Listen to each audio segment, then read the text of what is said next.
Assalamualaikum warahmatullahi wabarakatuh. Sampurasun wargi Jawa Barat. Kembali bersama saya Ridwan Kamil, Gubernur Jawa Barat. Kali ini saya akan menerangkan video yang sangat-sangat penting tentang siapa, bagaimana, dan apa itu bantuan sosial selama COVID-19 buat warga Jawa Barat dan para perantau Jawa Barat. Video ini juga adalah panduan kepada RT, RW, dan petugas yang mendata tentang siapa-siapa yang perlu didata dan perlu diberi bantuan. Silahkan saksikan. Jadi saya akan menerangkan daftar penerima bantuan sosial COVID-19. Siapakah yang dibantu oleh bantuan sosial? Kita lihat layar di sebelah atas, ya. Dalam survei zona ekonomi menengah bawah, ya, itu ada persentase dari mulai yang paling miskin, ya, di kelompok paling bawah, di sini kira-kira begitu. Kemudian selama ini pemerintah membantu mereka-mereka yang miskin dengan namanya kartu PKH dan sembako. Itu berada kurang lebih di 25%, ya, ekonomi paling bawah, kira-kira di sini. Itu dibantu rutin oleh APBN. Nah, di atas garis kemiskinan ini, tiba-tiba ada penyakit namanya COVID, oke? Nah, gara-gara si COVID ini, ada kelompok dari 25-40%, tadinya hidupnya normal. Tidak usah minta bantuan, walaupun hidupnya pas-pasan. Tapi gara-gara COVID, mereka tidak berpenghasilan, mereka pendapatannya hilang, nah maka mereka punya potensi menjadi kelompok yang jatuh miskin, kira-kira begitu. Nah, kelompok dari 25-40% inilah yang dibantu oleh 1 APBN, 2 oleh APBD provinsi, dan 3 oleh APBD kota kabupaten. Nah, bantuan dari pemerintah jumlahnya sangat banyak. Alhamdulillah. Ada 9. 1, 2, 3, 4, 5, 6, 7, 8, 9. 1 kita sebut namanya program keluarga harapan PKH. 2 kartu sembako. Nomor 1, nomor 2 ini adalah untuk yang miskin lama, yang sebelum COVID sudah dibantu. Sehingga walaupun dia miskin, dia tidak akan mendapatkan bantuan nomor 3 sampai 9 karena sudah dibantu dari bulan Januari dan akan dibantu sampai bulan Desember, kira-kira begitu. Nah, dari nomor 3 bantuannya sampai pintu nomor 9 ini muncul gara-gara ada si COVID ini. Kira-kira begitu. Nah, apakah pintu nomor 3 sampai 9 itu? 1, di nomor 3 ada bantuan presiden. Tapi ini untuk Jabodetabek perantau supaya tidak mudik, ya. 4, ada kartu prakerja. Kartu prakerja ini untuk pengangguran atau mereka yang kena korban PHK. Kalau Anda kena PHK, baru-baru saja diberhentikan, maka pintunya dari 9 pintu ini, kartu prakerjalah penolong Anda. Nomor 5, ada kota, ada desa. Nah, kalau Anda terdampak oleh COVID ini, tapi KTP dan tinggalnya di desa, maka nomor 5 inilah yang membantu Anda, yaitu dana desa. 30% dari dana desa sudah ditugaskan membantu COVID-19. Nomor 6 adalah bantuan Kementerian Sosial untuk umum, profesi umum, profesi tukang gorengan, profesi supir angkot mungkin, profesi ojek pangkalan, profesi seni, apa yang merasa terkorbankan dan tidak bisa hidup, itu dibantu oleh nomor 6. Sisanya, kalau sudah nomor 1, 2, 3, 4, 5, 6 ini masih kurang, masuklah bantuan dari provinsi. Dari saya, dari para DPRD yang terhormat. Juga Kalau masih kurang dari provinsi, masuklah bantuan sosial dari kota kabupaten. Dan terakhir, kalau masih ada yang tidak punya KTP, tidak punya kartu keluarga, sektor informal yang tidak tersurvei, misalkan ada anak jalanan, gelandangan, pengemis, dan lain-lain yang tidak biasa masuk ke data, maka ada program kemanusiaan, yaitu program untuk memberi makanan, atau kita sebut juga program nasi bungkus. Jadi insya Allah ya, tidak boleh ada yang kelaparan di tanah Jawa Barat. Mereka yang berkesusahan akan diberi pertolongan. Kita simulasikan, Pak, kalau saya PHK, saya dapat bantuan dari mana? Dari Pak Gubernur, dari Pak Presiden, atau dari mana? Nah, kita simulasikan. Kalau Anda kena PHK atau pengangguran, katakanlah nama Anda Luna Maya, ya. Dan ini saya ngarang-ngarang, mohon izin. Maka dari pintu nomor 3, nomor 9 gara-gara COVID ini, yang kena PHK berada di zona bantuan kartu prakerja. 600.000 kali 3 bulan, dan lain-lain. Pada saat Anda sudah mendapatkan kartu prakerja, bantuan 600.000 kali 3 bulan, Anda tidak berhak lagi, walaupun tinggalnya di desa, atau meminta bantuan dari Kemensos, dari Bansos Provinsi, Kokap, nggak boleh. Hanya dari kartu prakerja, insya Allah cukup. Simulasi kedua, jika ada warga desa menjadi lebih susah hidupnya karena COVID, katakanlah namanya Sahrini, Ampura Ece Sahrini, saya pakai namanya, maka Sahrini ini dibantunya tidak di nomor yang lain, hanya di nomor bantuan nomor 5, namanya dana desa.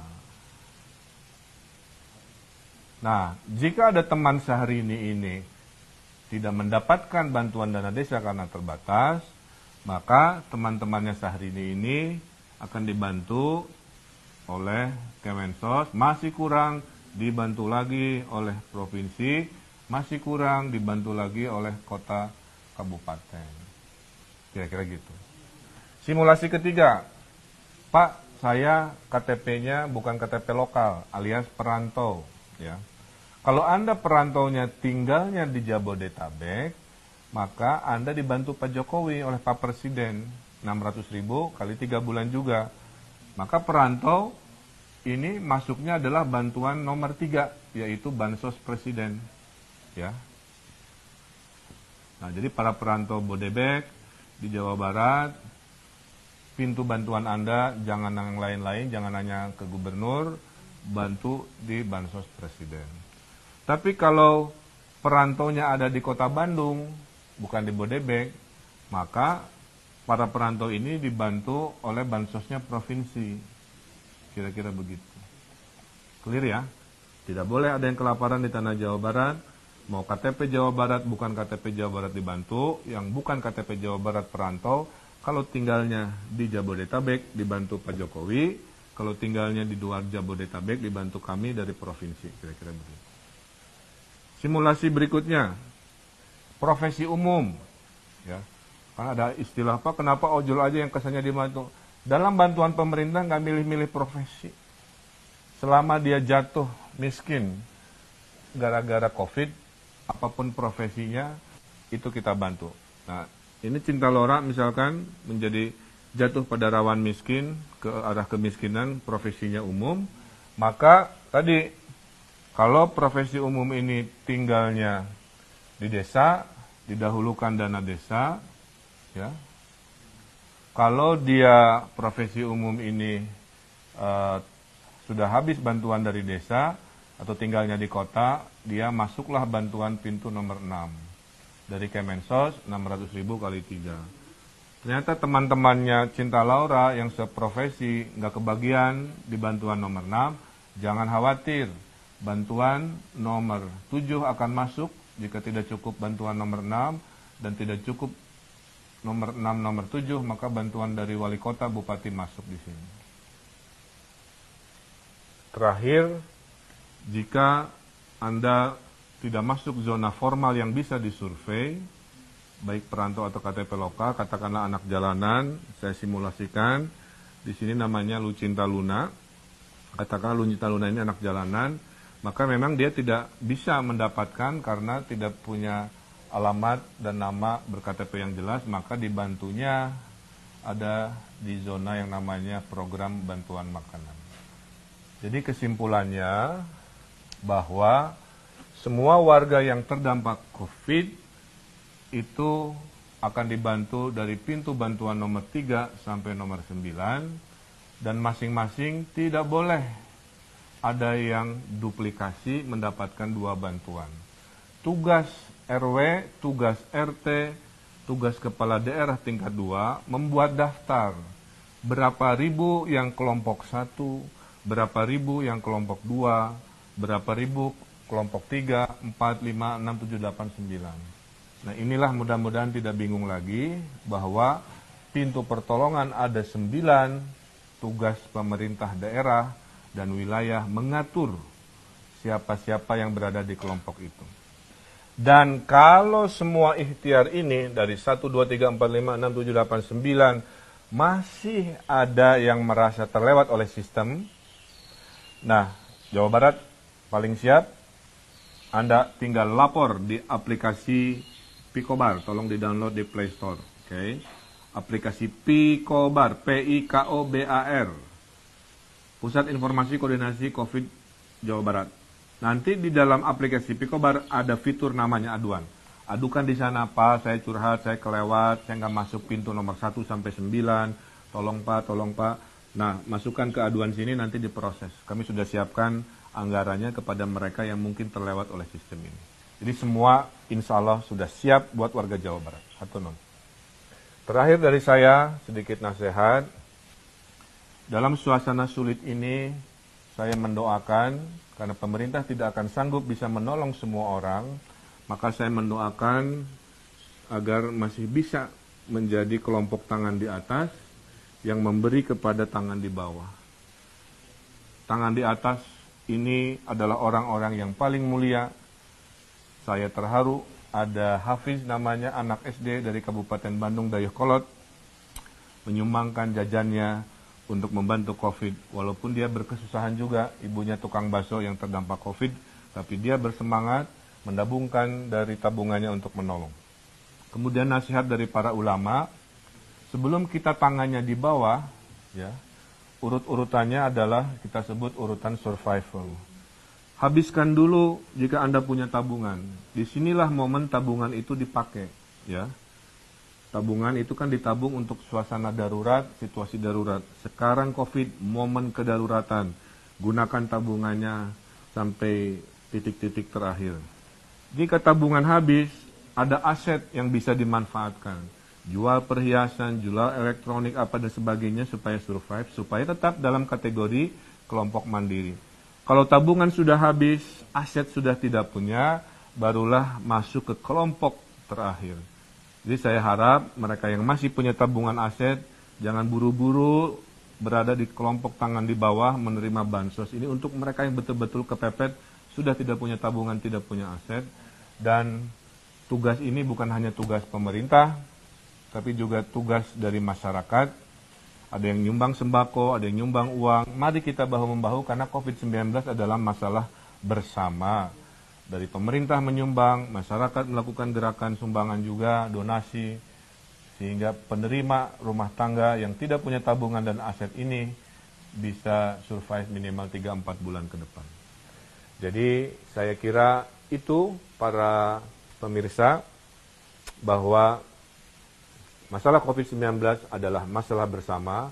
Pemerintah sudah punya 9 pintu pertolongan. Tugas di wilayah memastikan siapa mendapat apa tanpa ada duplikasi. Tidak boleh ada yang terlewat, tidak boleh ada manusia yang kelaparan di tanah Jawa Barat. Mari jadi kelompok tangan di atas. Mari gunakan tabungan dulu, aset dulu, baru masuk kelompok yang tangan di bawah. Apapun itu, dengan kebersamaan, dengan kekompakan, insya Allah kita pasti menang melawan COVID-19 ini. Wabillahi taufiq wa hidayah, sekian dari saya. Wassalamualaikum warahmatullahi wabarakatuh.